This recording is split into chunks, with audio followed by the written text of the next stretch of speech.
This video is sponsored by Skillshare. 1408 is perhaps the most unique horror adaptation to emerge from early mid-2000s derivative-centric Hollywood. On paper, it sounds simple enough. A jaded writer stays in a haunted hotel room and begins to experience unimaginable terrors that confront him with his own mortality and beyond. You know, standard spooky stuff. This is it?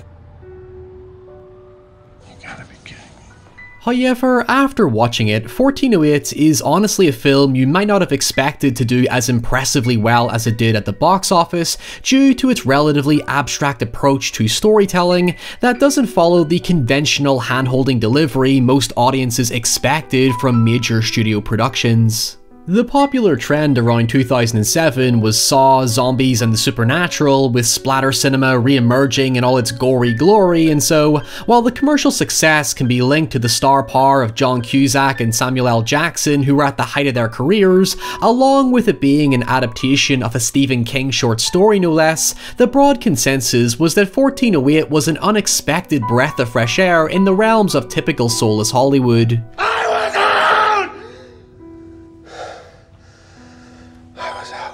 It's certainly unique when compared to the vast majority of mainstream American supernatural horrors that came out at the time, and was actually one of the more critically acclaimed efforts considering many took a liking to its introspective and unorthodox presentation that was, and still is, usually reserved to indie and art house films. 1408 is a mix between Stephen King's The Shining and Jacob's Ladder. It's both abrasive and in your face, and yet still has the poignant emotional nuance to drive the journey of the central protagonist. In fact, I feel like 1408 compressed almost the entire zeitgeist of 21st century horror up to that point. It jumps between playful and grim as it delivers an unstoppable outburst of eccentricities that were common in both supernatural and psychological flicks that defined the entire decade. Hell, it was pretty much the exact opposite of the number 23 when it released 4 months before it to an absolute bollocking by critics for doubling down on the overtly contrived and convoluted melodrama that also defined the entire decade. Oh, trust me, we'll get to that one day. Now, for clarity, I usually avoid watching other content similar to mine to prevent being influenced by someone else's opinions, but I do want to call attention to a phenomenal, significantly more in-depth review of 1408 I saw a few years back that does the story's themes much greater justice than I will, which I will link in the description box below. All I'm saying is, if you really want to understand the film, or dare I say, have it explained to you, Real Delusional Pictures video is a must-watch because it examines the story thoroughly through the intertextuality of Dante's Inferno. I, on the other hand, don't want to step on the toes of someone else's talking points when discussing my own feelings towards the film, so with that rule, I'm not going to cover the story explicitly, and instead give a more raw lateral view on how I feel 1408 portrays its isolating horror in both a distinctly terrifying and surprisingly timeless fashion. However, if you're also a jaded writer like myself, trapped in your bedroom going mad with writer's block, then this video sponsor Skillshare is for you. Whether you're a master of the arts or a novice looking to take on the world, Skillshare is an online learning community with thousands of inspiring courses for anyone looking to develop new or existing skills or just feed their curiosity. Skillshare has no ads and is always launching new premium classes with tutors who get right to the point, so no more 15-hour intros looking for you to smash that like button while they tell you about their week. What? My videos aren't guilty of that. Skillshare even offers live classes to establish real-time connections with teachers while working and engaging with fellow creatives to support and encourage your journey. It seems every time I cover something writer-orientated, I always get an urge to get back into creative writing, but honestly, I always struggle to commit to an idea without losing interest. That's why I'm currently listening to Yoon Lee's series on writing character-driven short stories, because it's helping me to simplify my thinking process without getting bogged down in unnecessary convoluted details. So if you want to give Skillshare a shot, the first 1,000 of my subscribers to click the link in the description box below will get a 1-month free trial of Skillshare so you can start exploring your creativity today. Alright, so I did not like 1408 the first few times I saw it. I just didn't get it. It was a mixture between being too young to understand it and the other time when I was like 16, 17, I think I lacked enough life experiences to appreciate the deeply personal nature of it. However, as a now perpetually confused, disillusioned, and exhausted 27-year-old watching this in a room where I spend the vast majority of my time these days, oh Mikey, I feel you buddy, yeah, fuck you alarm clock. 1408 properly stings the heart at times with how relatable its sense of isolation becomes. It's one of my all-time favourite, if you can call it that, depictions of isolation in film, because it manages to convey a string of emotions without relying on traditional visual methods of darkness and claustrophobia. It's a surprisingly bright, spacious, and elegantly framed film, but how it goes about getting inside your head through the power of suggestion with a constant barrage of versatile scares allows the mundanity of the setting to ground us in reality as the horror manifests from your imagination. 1408 tells the story of Mike Enslin, a once popular author turned cynical supernatural skeptic who visits haunted places in search of real paranormal encounters, only to receive an anonymous tip regarding room 1408 in a luxury New York hotel known as the Dolphin. In his research, Mike learns that room 1408 has amassed an abundance of deaths, ranging from natural to murder to most notably suicide, and ever since it's been locked off to the general public as nobody has lasted longer than an hour in this supposedly haunted hotel room. It's an evil fucking room. Yeah, I mean, that's basically the best description of it. From here, supernatural shenanigans take no time to kick off, and what ensues is not only Mike trying to escape the room, but also be confronted and, well, given the time of its release, tortured by his inner pain as he relives the tragedies that made him the shell of a man that he is today. I'm still staying. Damn it to hell! I'm sorry. From a narrative perspective, you kinda have to put the work in to get anything out of it. However, if you're indulging in it as a pure nightmarish experience by that very definition, while it won't work for everyone, if you just sit back and let it take you on its twisted, sometimes elaborate journey, while relating your own inner horrors to Mike's experiences, it's a remarkably powerful and deceptive film.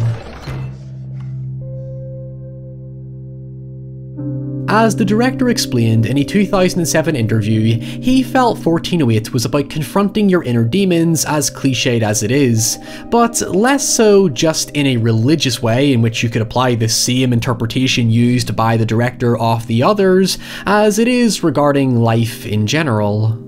You know, it's tough shit living, and maybe 1408 is about that, to confront your inner demons and being able to do that, being strong enough to do that, so you take another step in life.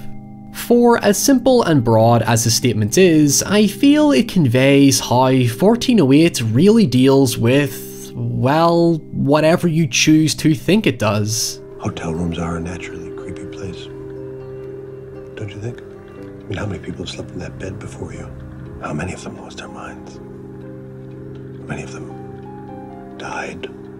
As the director continued, the room is unique to each guest. It's whatever they want, or rather don't want it to be, and while you can and will likely follow Mike's personal journey, if you choose to detach yourself from it, the director poses a chilling question I've never thought of and wish I never read, so trigger warning I guess. What is the scariest thing that could happen to you tonight depending on your backstory? Or to put it another way, what haunting or humiliating experience do you not wish to relive or think about anymore? By the way, don't answer that. As Jackson's character says, it's just an evil fucking room and that's all you need to know. The reason why is unimportant. It's simply some self-contained omnipotent void of negativity that serves as a pitch-perfect petrifying metaphor for the horrors that isolation can have on us, especially when you're like Mike and trying to distract yourself through work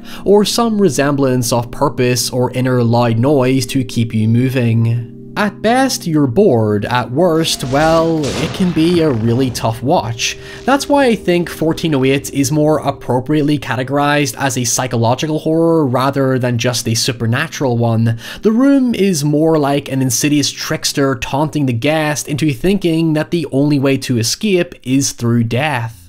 Just living in the moment of the fear and anxiety it permeates rather than hunting to solve the mystery makes the horror, plainly put, as cliche as it will sound, a representation of a living nightmare. In the movie Caroline... It's Coraline. Caroline what? Coraline. I know, bear with me. I felt that it captured the childhood perception of a nightmare perfectly, where it contorts the mundane and ordinary, and in 1408, what we have is the adult perception of that very same nightmare.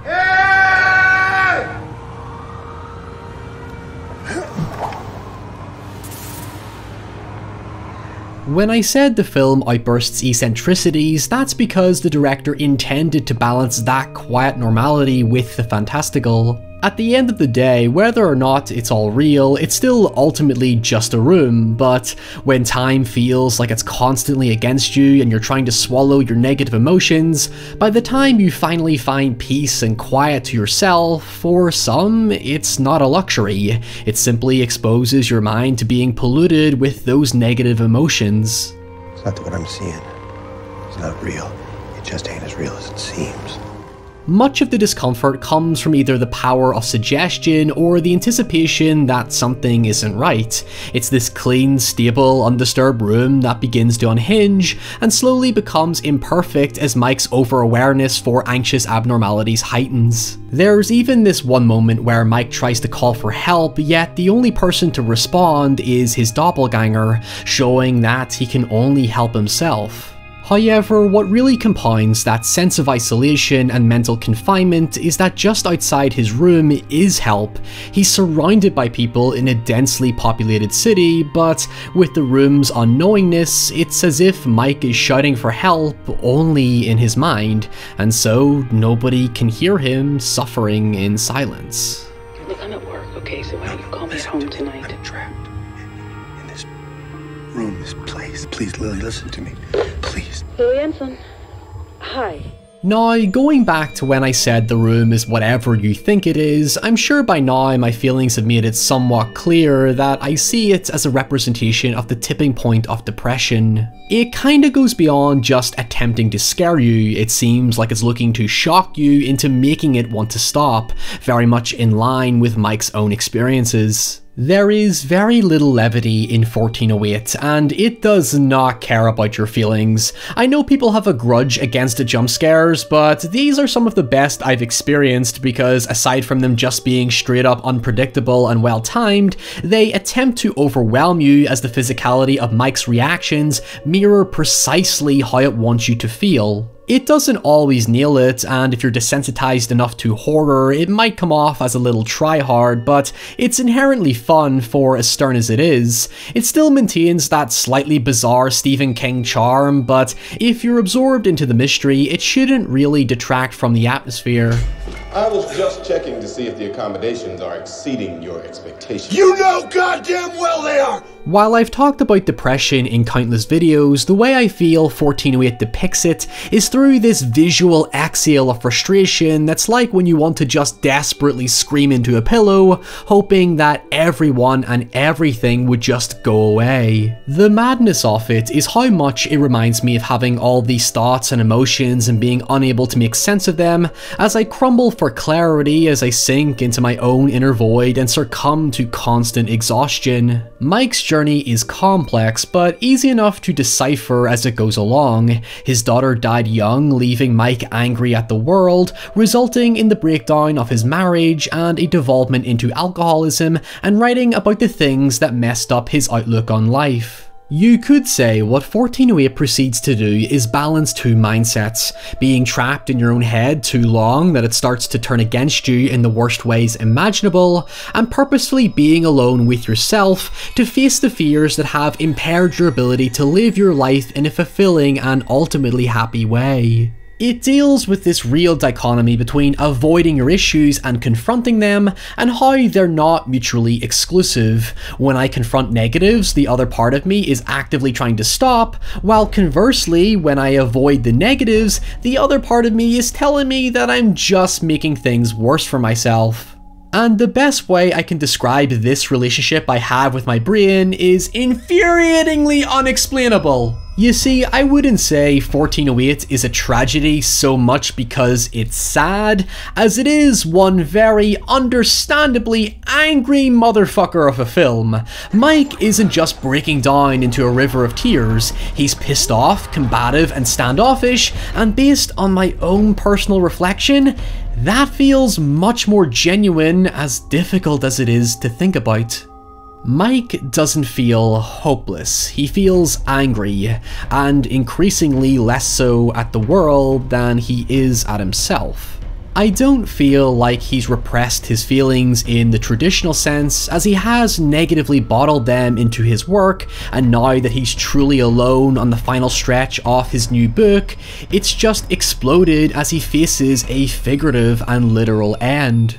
It cannot be understated just how real John Cusack is in the role. It's absolutely his best performance because he perfectly nails this balance between being sardonically deadpan and treating the horror sincerely. Despite being a cocky smartass, the minute shit hits the fan, he immediately tries to bail the fuck out of there, and isn't afraid to surrender his bluff to the hotel manager Gerald Olin, who he thinks is behind all the wacky hijinks. I enjoy that it's not just another ghost story about punishment or redemption for a wrongdoing. It's a valid interpretation, sure, but aside from Mike saying that he's lived his life a selfish man, the moral punishment is entirely self-inflicted. Now, quickly before we finish, regarding the ending, spoilers to anyone looking to watch the film, which 100% it's unquestionably a recommendation, I prefer the theatrical version best compared to the director's cut because I feel it better suits Mike's journey and, generally speaking, alleviates the never-ceasing black void of negative energy that the room encapsulates.